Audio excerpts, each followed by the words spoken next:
Hey everybody, Professor G here. What I want to talk about now is I want to talk about the readings that you're going to be doing for this section on the Industrial Revolution. And the readings that you're going to be doing are coming from two people. First you have Adam Smith and Karl Marx. Both of these guys are economists, and both of these guys are going to talk about the morality associated with their particular economic model. And they're going to come to they're going to come to very, very different conclusions. So let's begin first with Smith. Smith is an 18th century British economist, and Smith is really history's first economist, at least the first modern economist. Smith is going to be the first person to describe the economy in terms that we are going to be familiar with today, and he's really the father of modern liberal capitalism. Capitalism is the economic model that the United States and most other countries in the world abide by. And if you've taken an economic class, you've probably learned the basics of capitalism built around supply and demand and consumption and this consumer-based society that we live in. And Smith is going to draw some moral implications from this model. So, first things first, Smith isn't coming up with some hypothetical model about how an economy ought to run. Smith is reacting to the Industrial Revolution that I spoke about in the last lecture. This isn't hypothetical. Smith is simply describing what he sees going on in reality. So Smith is describing how the British economy is working under the Industrial Revolution, where you have this correlation between the cost of goods and the demand for goods. And he says that the market seems to be moved by this invisible hand, that people somehow have an effect on the cost. Okay, this is a very, very important concept, and Smith is really, for this reason, considered the father of modern economics, and rightly so. But he's going to draw some bigger implications from this. So Smith is going to say, he's going to ask a very basic question, and he's going to raise a question about an assumption that most of us don't ever pause to consider. And that question is industrialization a good thing? Is it good that this is happening to the world? Is it good that we live in a society so dominated by consumption and technology? And Smith answers that question, yes, it is a good thing. Well, why is it good? Smith is going to say that the reason that it's good is because you have to understand capitalism within this sort of egalitarian context. That the Industrial Revolution has improved the overall living conditions of humanity. That people as a whole are having better lives.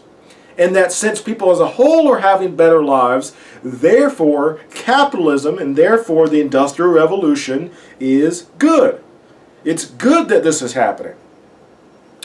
So Smith takes this approach and he applies morality, the concepts of moral virtue to this. And not only that, but Smith is sort of the first to combine economics with political theory, with politics.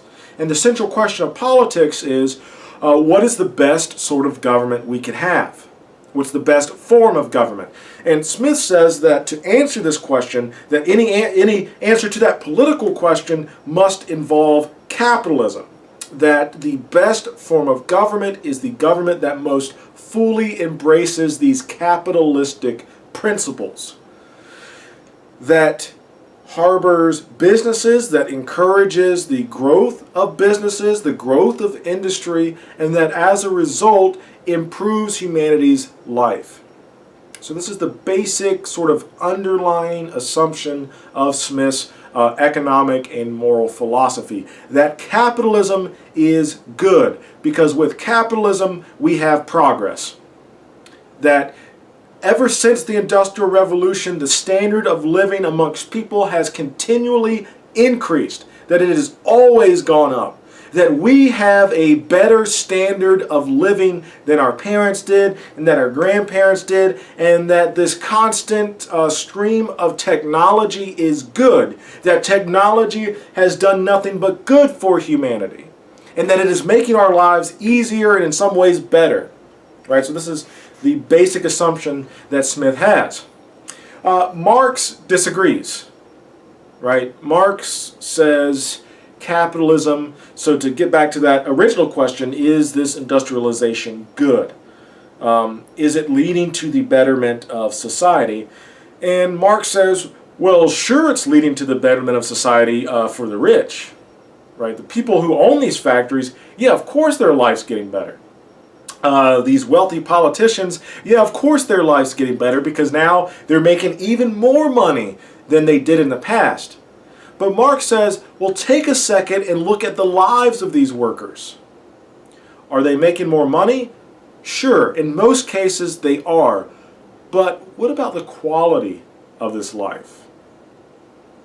Right? What's the quality of life of a factory worker? Well, if we look back in history, what we discover is that the quality of life for most of these workers wasn't that good.